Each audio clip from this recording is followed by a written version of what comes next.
देखिए, जो पार्टी ने मुझे प्रत्याशी बनाकर भेजा है, बड़ी उम्मीद के साथ प्रत्याशी मुझे बनाया है और नौजवान पीढ़ी को मौका दिया है। हम कल जब दिल्ली से आए, बहुत बड़ी संख्या में नौजवान इकट्ठे होकर के स्वागत किया और मैंने उन सबसे बाद में भी बात करी, तो उन सब में बड़ा एक जोश इस बात का है कि 10 साल में कही हुई बात एक भी सच नहीं हुई। कांग्रेस का शासन था तो काम होते थे।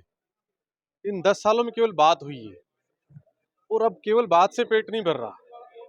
हमने लड़ाई नीमराणा के कारखानों में लड़ी, हमने लड़ाई शाजापुर के कारखानों में लड़ी, हमने किसान की जमीन के लिए लड़ाई लड़ी। तो वो सारी चीजें जो करी तो उनको लोगों को फायदा हुआ। अब वो नौजवान ये सोचता है कि अगर हमारे इस नौजवान साथी को, परिवार के हमारे इस भाई को, बेटे को हम चुनाव जिता करके राजस्थान हिंदुस्तान के सबसे बड़ी पंचायतें भेजेंगे तो हमारे हक और हकूक की लड़ाई वहां बैठ करके लड़ेगा। क्या आपको लगता है अलवर संभाग नहीं मिल पाया? आपकी सरकार रही, संगठन के आप पदाधिकारी रहे, क्या उससे कहीं देखिए, नुकसान संभाग हमारी सरकार रिपीट होती तो बनाने की बात गहलोत जी घोषणा कर गए थे कि जो भी संभाग अब इसके बाद बनाएंगे तो सबसे पहले अलवर को बनाएंगे। लेकिन मैं एक बात आपके माध्यम से कहना चाहता हूं कि हमारा खैरतल और तिजारा जिला बना।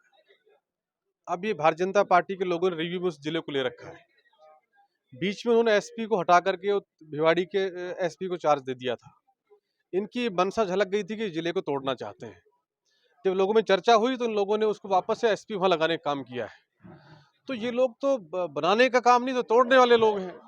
हमारी पार्टी ने जिले बनाने का काम किया है, संभाग बनाने का काम किया है और अगर हमारा राज दोबारा बनता तो संभाग डेफिनेटली अलवर बनता या फिर उससे आगे बनाने की बात कही। तो भारतीय जनता पार्टी के लोगों की कथनी और करनी में दिन रात का अंतर है। ये लोग अच्छा भाषण दे सकते हैं, अच्छी बात कह सकते हैं मंच से, लेकिन उसको इम्प्लीमेंट नहीं कर सकते। इम्प्लीमेंट तो कांग्रेस पार्टी ने ही किया। आज से 10 साल पहले जब पार्टी का शासन रहा, ये लोग तो केवल भाषणवीर हैं। नहीं, पर आप देखो आपकी 8 विधानसभा है, इनमें 3 में बीजेपी है, उसमें आपकी कांग्रेस की है। किस तरह आप मानते हैं कि हम गिव अप करेंगे? वोट प्रतिशत आपका बढ़ा इस बार विधानसभा में? 1.5 लाख वोट हमारा ज़्यादा हुआ है और उसके बाद भी जैसे चुनाव हुआ हमारे बहरोड की हम बात करें, हमारे प्रत्याशी को 47,000 वहाँ से वोट मिला। अभी की बात करें तो वहाँ उनके पास में 47 तो वो था, अभी 1 लाख प्लस वोट हमारे पास वहाँ है।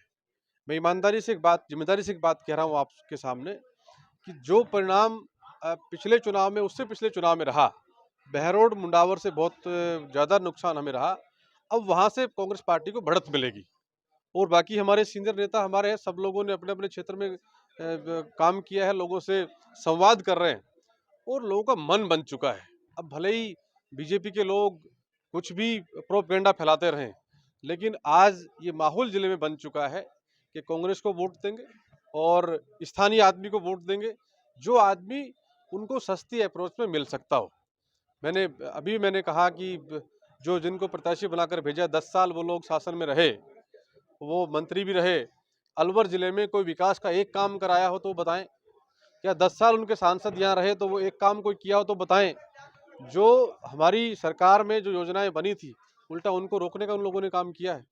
तो मैं बड़ी जिम्मेदारी से एक बात कह रहा हूँ कि ये आज चुनाव लड़ने जो लोग आए हैं, भारतीय जनता पार्टी के प्रत्याशी, ये चुनाव के बाद आपको मिलेंगे। अच्छा, खड़गे जी आपके राष्ट्रीय अध्यक्ष कह रहे हैं कि हम पे पैसा नहीं है, हमें फ्रीज कर दिए गए हमारे खाते, और आप खुश हो रहे हैं कि सुप्रीम कोर्ट ने एक आदेश दिया कि इनके इलेक्ट्रल बॉन्ड्स के बारे में पूरी जानकारी दी है। क्या कहना चाहेंगे इस बारे में? देखो, डेफिनेटली बदमाशी ये लोग कर रहे हैं, लेकिन अभी भौर साहब ने एक बात कही कि अब बात पैसे की, उसकी बात नहीं है। अब जनता ने इस बात का मन बना लिया है कि ये लोग तानाशाही बदमाशी कर रहे हैं, ईडी का दुरुपयोग कर रहे हैं, सीबीआई का इनका दुरुपयोग कर रहे हैं, आम व्यक्ति को परेशान कर रहे हैं और जबरदस्ती उनको तंग करने की भावना से काम कर रहे हैं। तो अब कोई पैसे की बात है, जनता चुनाव लड़ रही पूरे देश के अंदर।